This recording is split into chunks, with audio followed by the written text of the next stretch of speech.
Olá, sou o professor Roberto Silva, diretor da Faculdade Teológica e Línguas Bíblicas FTLB.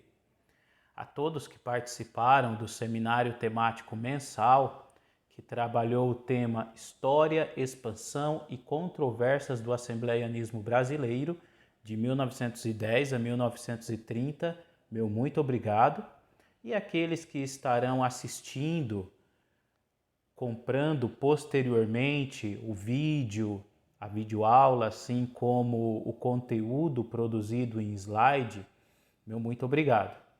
Os seminários temáticos mensais, eles giram em torno de temas da sociologia da religião, assim como da exegese bíblica, sempre trabalhando temas de graduação ou pós-graduação, no objetivo também de auxiliar os educandos que estão no seu processo de TCC, monografias de lato sensu, dissertações e teses de stricto sensu, tudo isso também com muitas referências bibliográficas no material e certamente aos pesquisadores da área vocês terão acesso de excelentes bibliografias. Então, mais uma vez, o meu muito obrigado. Dizer que nós temos os nossos cursos, como o curso básico, médio, bacharel em teologia, hebraico, aramaico e grego. Vocês também podem entrar em contato conosco para perguntar sobre esses cursos. O fone é o 11 970 98 42 32. Além destes cursos, nós temos diversos outros cursos, tanto na modalidade presencial como à distância. E o seminário temático mensal, ele já tem sido um marco, pois todo mês nós temos alguns dos nossos alunos e também um público que está sempre conosco neste trabalho para interagir e aprofundar as temáticas. Sendo assim, fica aí o meu forte abraço para você e agora nós vamos estar fazendo a apresentação do conteúdo em slides para você, ok? Um forte abraço mais uma vez e que o Criador te abençoe. Vamos para o conteúdo? Ok, iniciamos. Seminário de Teologia, História, Expansão e Controvérsias do Assembleianismo Brasileiro, de 1910 a 1930. Este foi o tema do nosso seminário, propriamente, e o seminário ele teve o objetivo de fazer uma análise sociológica, assim como teológica, da questão da história do assembleianismo brasileiro, relatando um pouco do trabalho do movimento pentecostal, e eu tenho certeza que trará bastante informação e conteúdo para você, para suas pesquisas a respeito dessa área. Então, em nossa introdução, relata sobre as origens norte-americanas da Igreja Assembleia de Deus e a contribuição de Frida Wingler e Gunnar Wingler para a expansão desta igreja no Brasil nos períodos de 1910 a 1930.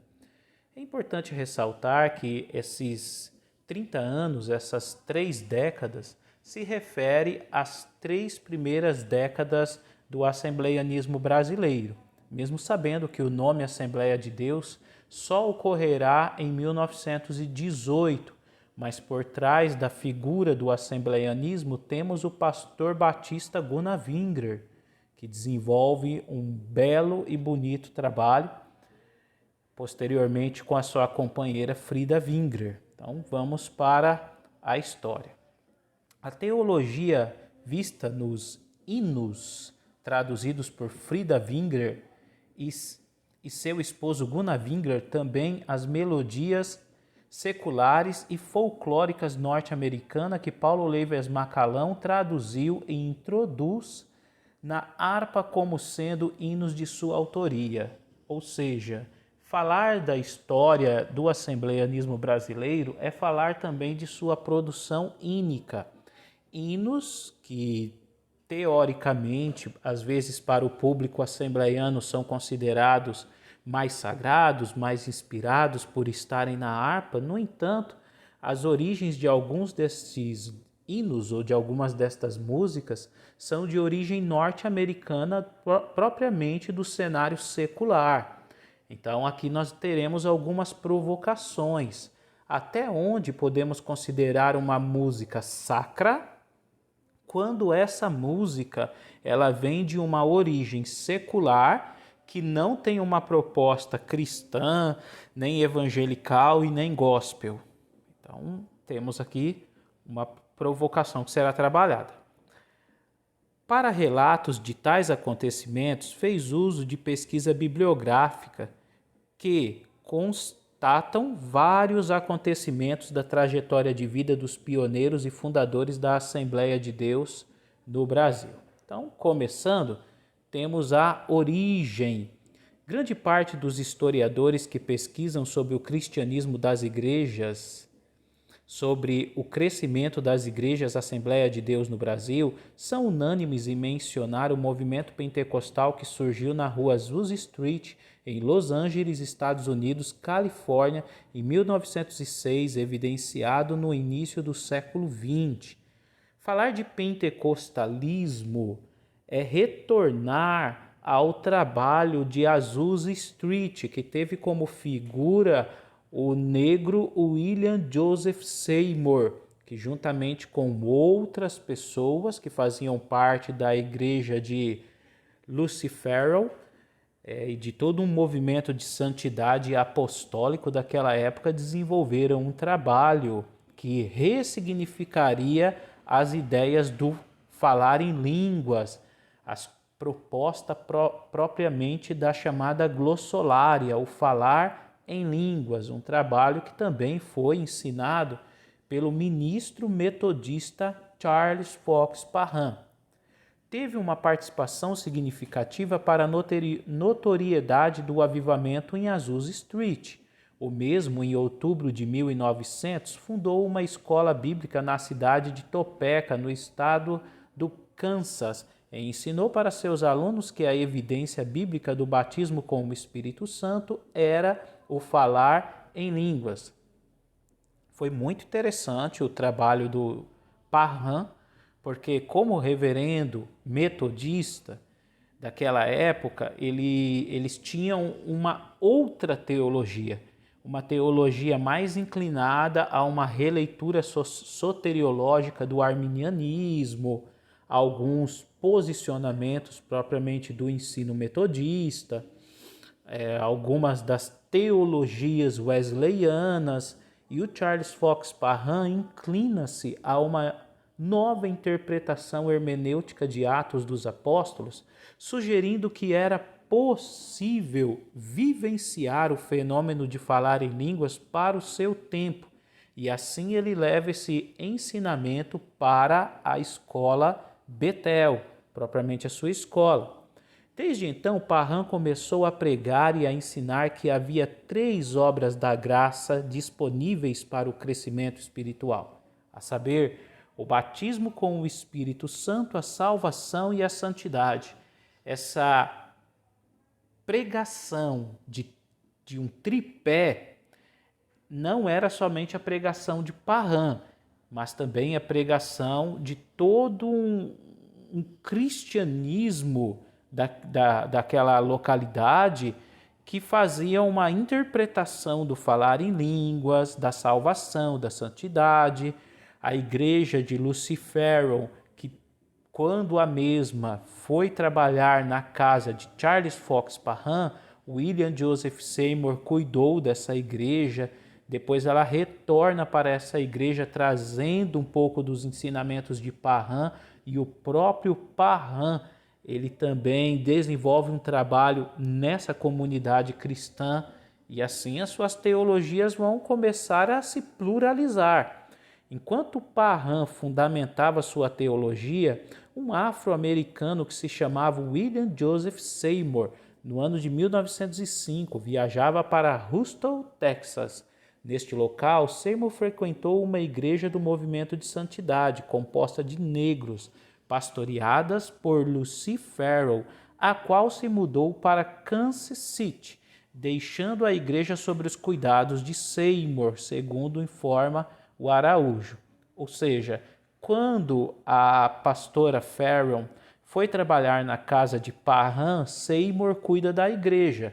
Já é uma igreja com negros e o racismo daquela época era muito grande. E a teologia por trás deste grupo era uma teologia de um tripé. Eles trabalhavam a interpretação da santidade, da cura e das glossolárias, do fenômeno de falar em línguas. Isso é muito interessante.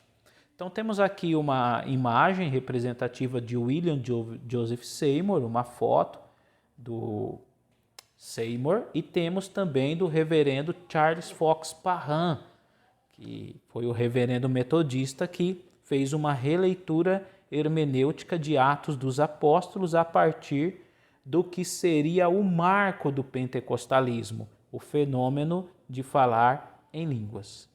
Logo depois de Farron retornar a Houston, Parham transferiu seu ministério para aquela localidade, onde realizou cultos e lecionou aulas sobre convicção, arrependimento, santidade, curas diferentes, operações do Espírito Santo e sobre o livro de Apocalipse. Seymour era fiel frequentador das aulas que Parham ministrava. No entanto, por ser negro, assentava-se no corredor do lado de fora da sala de aula. Bem, então essa informação é afirmada por muitos sociólogos da religião, tais como Gideon Freire de Alencar, Leonildo Silveira Campos, que serão mencionados no decorrer do trabalho. O fato de Seymour ser negro não lhe permitia assistir às aulas junto com os demais alunos. Tinha toda uma questão racial, racismo, e mesmo assim ele frequentava as aulas, mas como um ouvinte no corredor. Então essas aulas elas giravam muito em torno da interpretação, da ideia do falar em línguas, do que eles entendiam por santidade e etc. Seymour irá reproduzir isso com muita eficiência. Em 1905, uma moradora de Los Angeles, a Nellie Terry, visitou a igreja de Seymour em Houston. Retornando para a Califórnia, ela relatou para sua pastora Julia, aqui me perdoem a pronúncia, Hastings, sobre Seymour, e assim convidaram Seymour para lhes fazer uma visita e efetuar um empreendimento evangelístico que duraria apenas um mês. Ou seja, Seymour vai para a Califórnia desenvolver um trabalho evangelístico que ele pensou que seria rápido, uma questão aí de no máximo um mês. No entanto, mal ele sabia que aquele trabalho faria toda uma diferença para as décadas posteriores e o movimento pentecostal.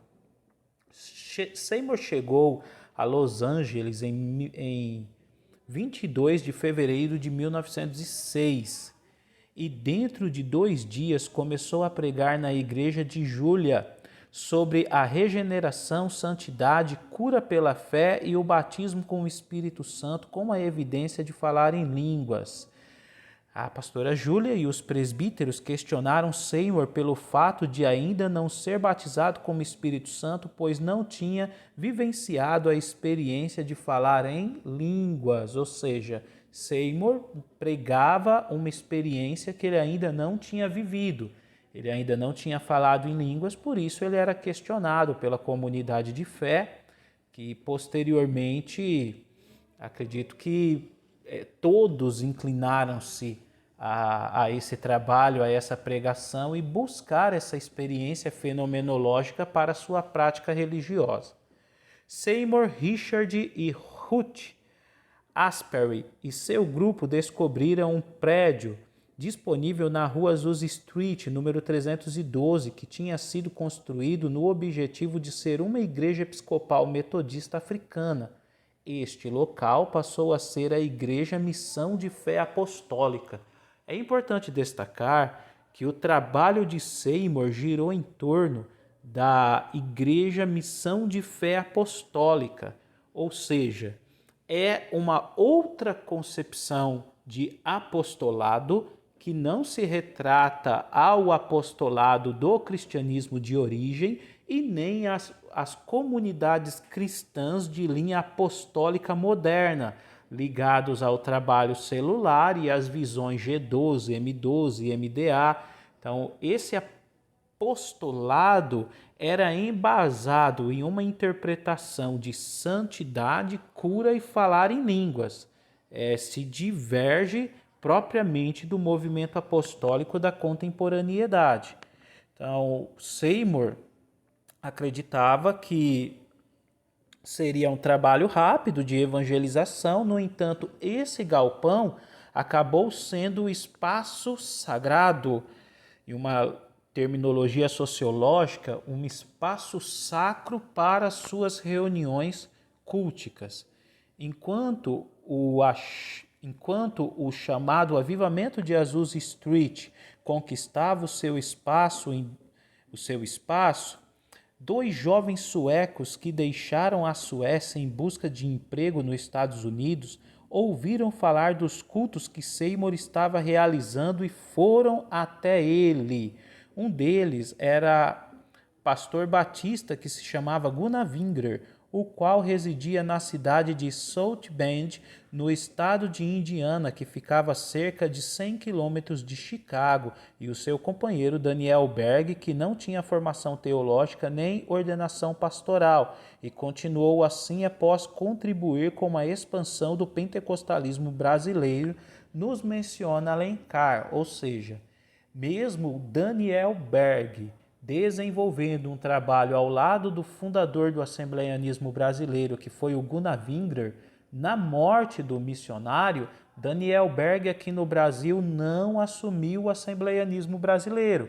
A Assembleia de Deus ela foi dominada por lideranças suecas, como Samuel Nyström e outros, que fizeram aliança com alguns pastores, principalmente do Pernambuco, do Piauí, e desenvolveram um trabalho onde Daniel Berg era visto como mais um crente assembleiano e não como o grande pioneiro que pode-se dizer que fundou. Não há registros de ordenações pastorais ou de ordenação pastoral à pessoa de Daniel Berg. Então parece que ele resolveu seguir o caminho do assembleianismo sob a liderança dos suecos, não tendo nenhum tipo de reconhecimento episcopal e não fazendo parte da presidência da Convenção das Assembleias de Deus, convenção que seria construída posteriormente.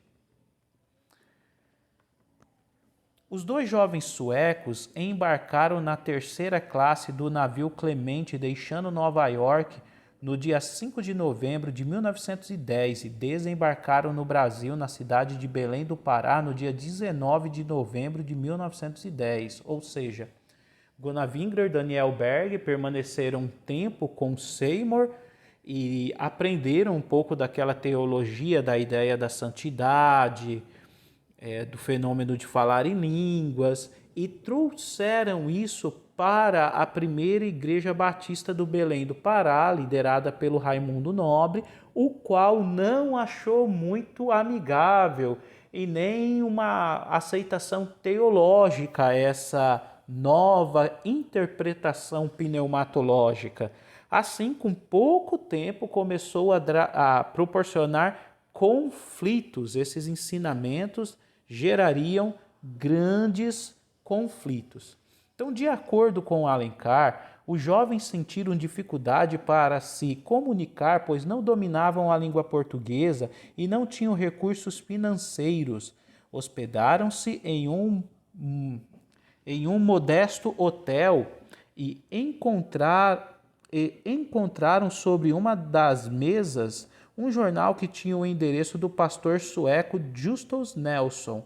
No dia seguinte, Gunnar Wingrer e Daniel Berg foram ao encontro do pastor Nelson e o fez saber que pertenciam ao ministério da Igreja Batista americana. Assim, houve ali uma certa harmonia, porque Nelson pastoreava a Igreja Batista do Belém do Pará e Gunnar Wingrer estava vindo como um missionário de fora. O Nelson faria todo um trabalho de recepcionar os missionários. Terceira história oficial das Assembleias de Deus está sobre a autoria de Joanir de Oliveira. Esta obra é intitulada de Assembleias de Deus no Brasil.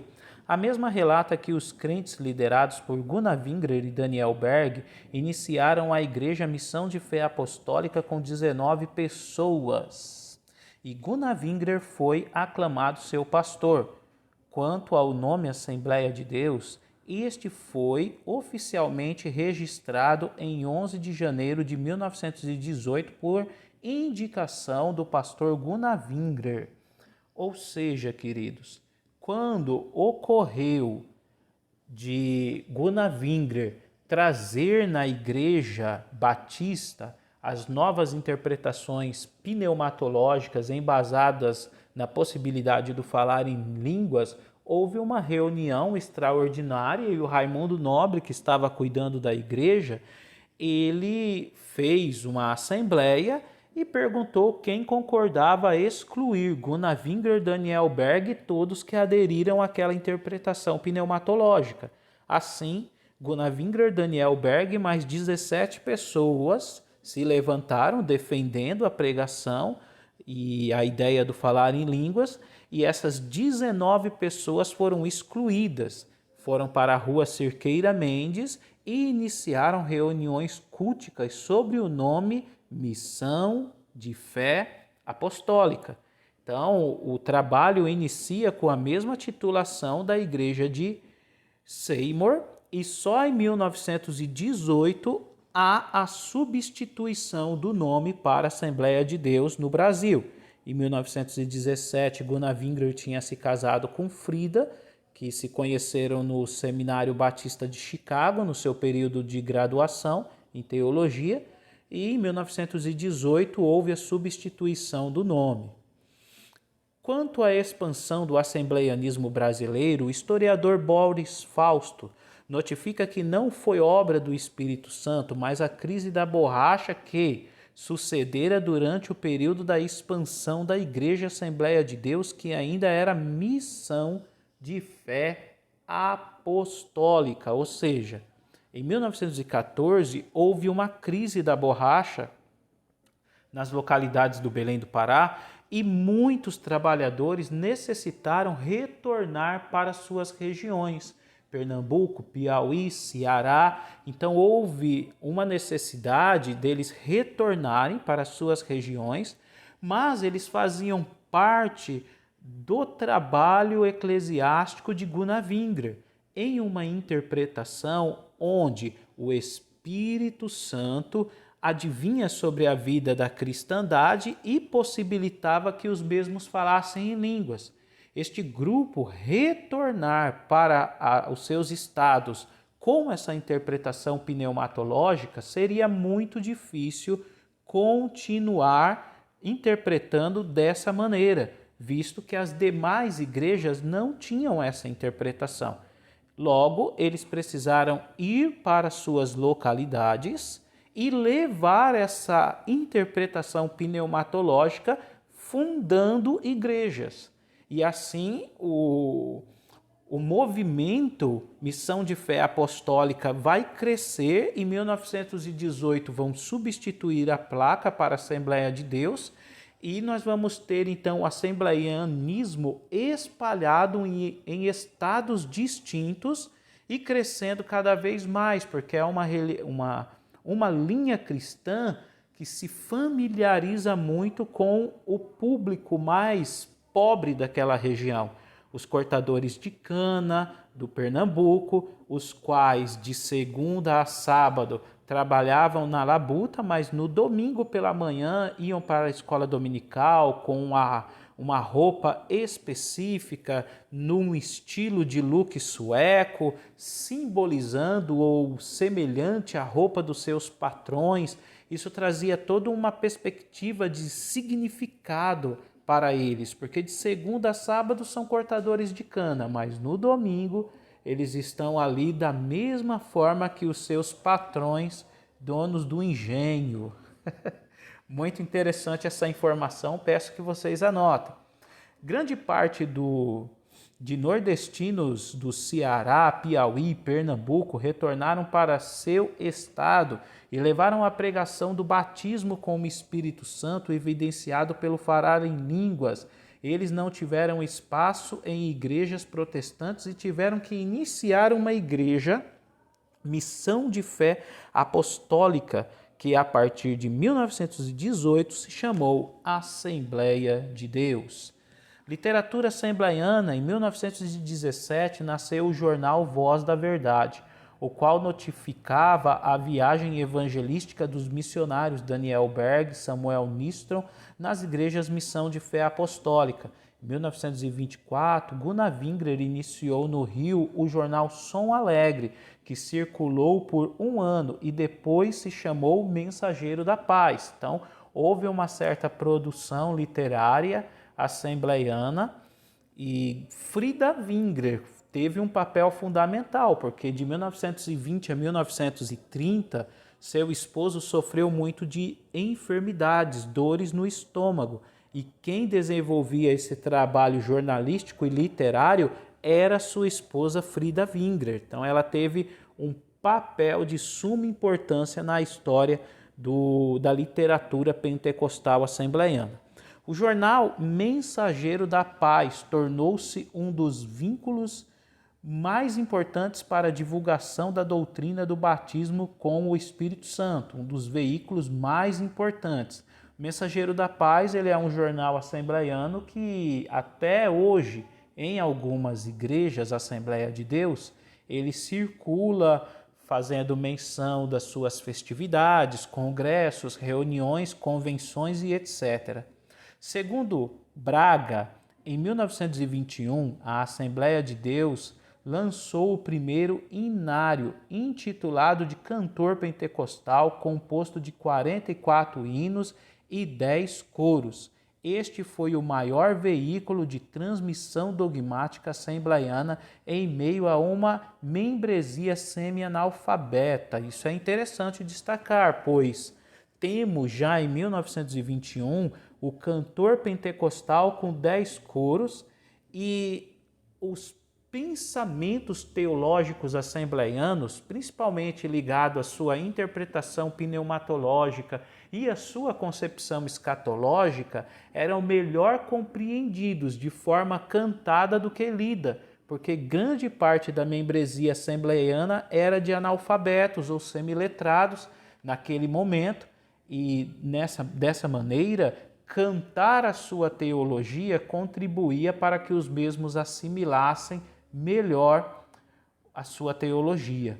Muito interessante. Lembra um pouco a ideia dos salmos pós-exílicos e a ressignificação da teologia pós-exílica, claro, dentro de uma proposta de teologia do Antigo Testamento. Então, retornando para a sociologia da religião.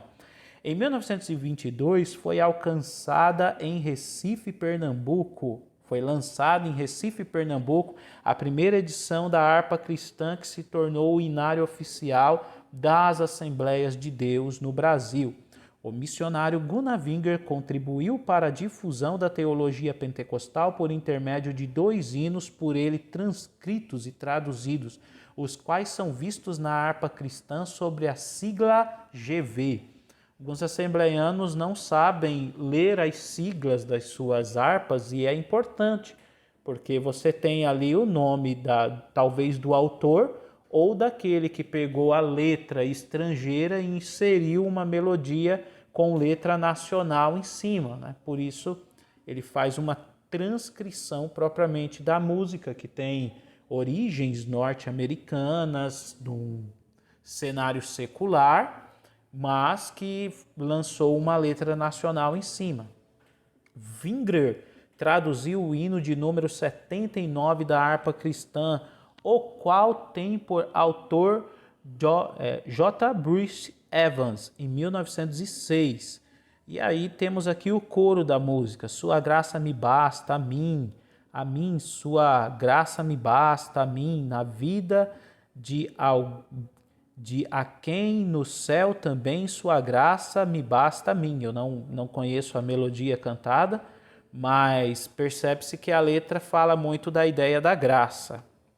Marco José Martins notifica que Wingrer cantava a graça ansiando uma vida no além, a partir de um conceito soteriológico de céu como o único estado da jornada cristã, ou seja, momentos de dificuldades, de doenças, cantar a ideia da graça trazia uma certa força para que o missionário continuasse sua jornada, almejando a concepção soteriológica de ir morar no céu e etc. Muito interessante. O hino de número 478 aparece sobre as iniciais do nome Gunnar Wingrer. Neste, ele expressa seu louvor a Deus pelo fato de Deus ter enviado Jesus ao mundo para padecer por si. No verso 3, Wingrer menciona a glossolalia, um dos temas centrais do assembleianismo. Claro, a ideia do falar em línguas até hoje é tão forte no assembleianismo que há Assembleias de Deus que no ato da ordenação episcopal o candidato ele precisa orar em línguas, pois senão ele não será ordenado. No meio assembleiano, em algumas assembleias, do cargo de diácono acima, diácono, presbítero, evangelista, pastor, missionárias, precisa-se se falar em línguas, senão eles compreendem que não está apto à ordenação episcopal e a assumir este cargo eclesiástico. Na harpa cristã encontramos 23 hinos que levam as iniciais de Frida Wingrer, dos quais pelo menos 16 são transcrições e traduções. Alguns destes têm forte essência escatológica, possivelmente devido à interpretação referente à Primeira Guerra Mundial ser o fim apocalíptico. É bem interessante. E Frida ela está entre esse cenário de guerras, e não somente ela, mas muitas igrejas cristãs daquele momento interpretavam aquele cenário de guerra como uma espécie de apocalipse. Então a fé motiva eles a tentarem trabalhar uma ideia de céu, de arrebatamento, influenciado por uma escatologia dispensacionalista. Alguns hinos traduzidos por Paulo Lévias Macalão, considerados sagrados simplesmente por constatarem na harpa cristã, são originários das músicas do folclore norte-americano adaptados para a língua portuguesa, assim nos menciona Souza. Foi aquilo que eu falei lá no começo da nossa aula. Alguns assembleianos interpretam que a harpa é mais sacra do que o cenário gospel nacional ou mundial, só pelo fato do hino estar na harpa. Mas e quando se descobre que aquele determinado hino ele é uma música secular norte-americana ou de outra localidade que não tem um fundo gospel evangelical e foi simplesmente inserido uma música nacional em cima? Vou dar um exemplo. Você pega uma música do Raul Seixas. Você pega uma música do Raul Seixas, Eu Nasci há 10 mil anos atrás, Raul, coloca uma letra cristã em cima dessa música, da sua parte poética, melódica. Todos perceberão que a música retrata o Raul, por causa do ritmo, por causa da melodia. É a música Eu Nasci há 10 mil anos atrás do Raul, mas inserida uma letra gospel nacional.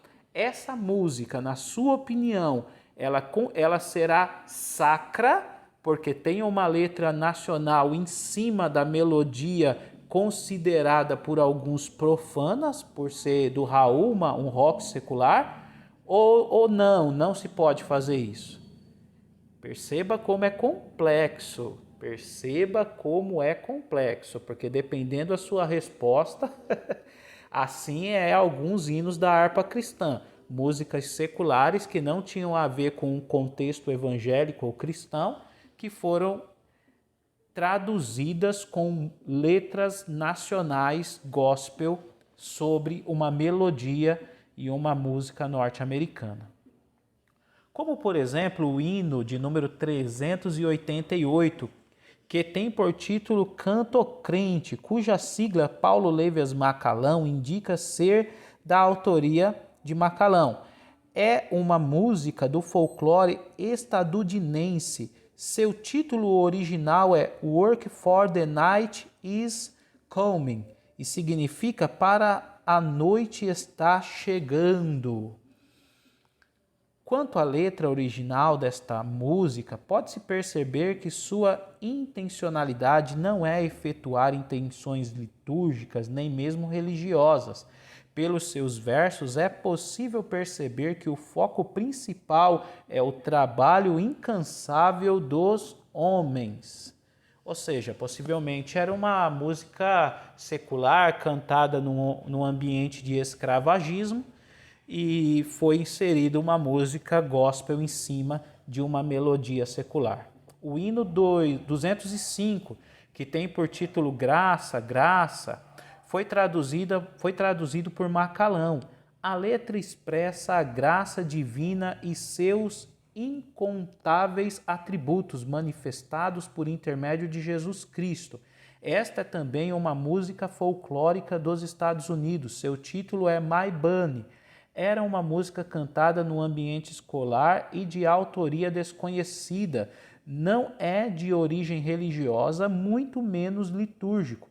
Nesta música não há indícios de sacralidade. Sua mensagem notifica poesias a Bonnie para que ele retornasse ileso de uma viagem marítima. Então, é interessante essa música.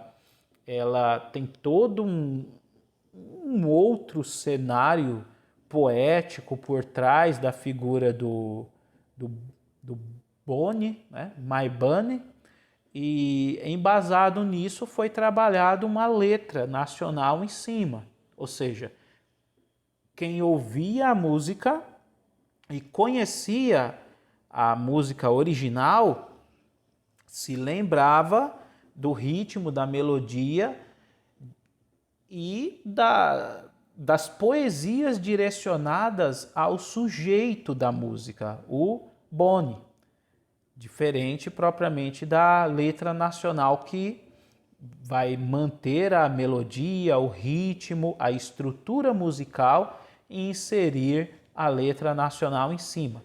Macalão traduz o hino de 212, que tem por título Os Guerreiros se preparam. A letra utilizada para a elaboração deste hino é, na verdade, o hino nacional da República Fiji, chamado de Medha Dao Doka, Deus abençoe Fiji, em português, o qual não possui em seu contexto uma alusão a Jesus como Deus cristão humanizado, ou seja, pode ser que essa referência ela esteja por trás da religiosidade da República Fiji, que também é bem inclinada ao islamismo. Então, não é uma música que tem um contexto cristão do Jesus divinizado ou em uma perspectiva trinitariana. É uma música secular inserida uma letra nacional em cima. Espero que vocês tenham gostado. Aqui nós temos uma lista bibliográfica onde utilizamos para construir a nossa palestra, o nosso seminário. Que Deus possa abençoar a todos vocês, ok? Dizer que se vocês quiserem novos temas, novos seminários, nós temos todos os seminários gravados, inclusive o seminário que veio após esse foi a História do Segundo Isaías, uma releitura hermenêutica a partir das novas pesquisas acadêmicas. Esse tema já girou exegese bíblica, trabalhando o livro de Isaías, a sua tríplice divisão, chamada de Proto, Deutero e Trito Isaías, e a teologia por trás propriamente do segundo Isaías. Foi muito bom e já está disponível, vocês podem adquirir. Que o Criador vos abençoe com toda sorte de bênçãos. Um forte abraço a todos vocês e até o próximo. Shalom.